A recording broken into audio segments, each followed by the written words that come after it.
U trci ima i veći broj učesnika i kažem još jednom dugujemo zahvalnost u našem gradu.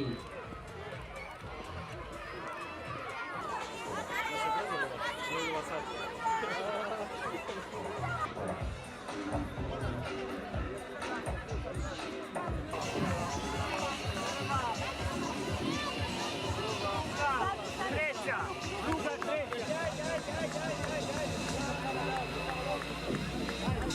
Osnovna škola dr. Dragiša Mišović.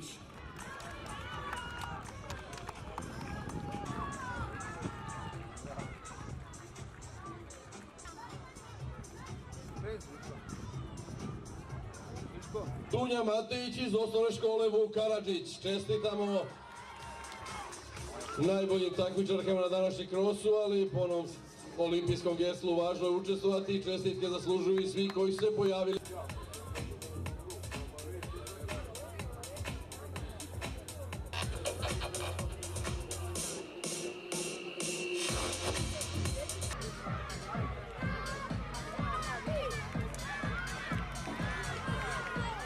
I evo najbržih ulazi u ciljnu ravninu, malo podrške dečacima, budućim atletskim nadama našeg grada i naše zemlje.